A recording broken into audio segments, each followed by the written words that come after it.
Good day everyone! Andito tayo ngayon para mag-react, mag-comment at magbigay ng opinion sa mga isyu ng lipunan. Blue Ribbon Committee. Kikilalanin natin ang mga senador na mag-iimbestiga sa mga anomalya sa gobyerno. Chairperson, Senator Pia Cayetano, Vice Chairperson, Estrada and Mark Coleta. Members, Senator Bongo, Padilla, Chis Escudero, Amy Marcos, Villar, and Camille. Mark Villar and Camille Villar. Ayan. Ayan na nga mga kabaday. Masaya tayo ngayon dahil sa tingin ko ay may patutunguhan na ang investigasyon na gaganapin sa Blue Ribbon Committee sa pamumuno ni Senator Pia Cayetano. Ayan. Sana ay may makulong na, no? Makulong na nakawatan ng mga politiko. Ang kakapal ng mukha, di ba?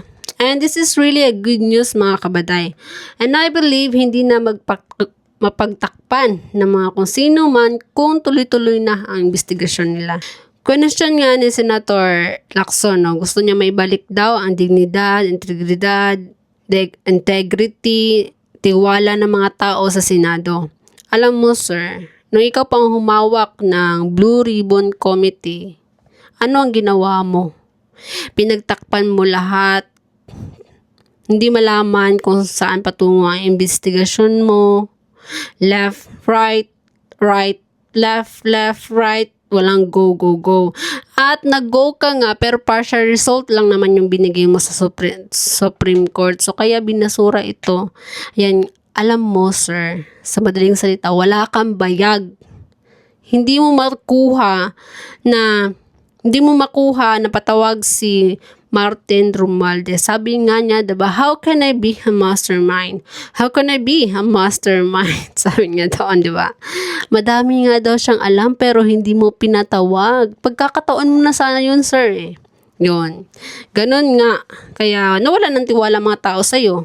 Tapos, iaano mo sa mga kasamahan mo? Sorry lang, sir, kasi hindi mo nahawak ang beat. Nagpanik na ba? Nagpanik na ba? Oo. Ayan, kung ano ang tinanim, yun din ang aanihin. Ganun talaga. At saka lang, isa lang no, huwag ka na magpa-media-media tapos iiyak ka na lang naman sa plenaryo pag naano ko ng mga majority. Huwag na magpa-media-media. Yung ginagawa mo naman yung circus yung media iba namang statement ngayon, statement bukas. Ganun Ay nako. Kung saan tayo tumanda nag-iba na tayo. Maganda naman yung ano mo dati, di ba? Mga record mo dati. Sana hindi nagbago yun. At wala pa namang hindi pa siya, kung sa Bisaya, hindi pa ulahi. Hindi pa huli ang lahat. Ganun. Gawin mo na yung tama.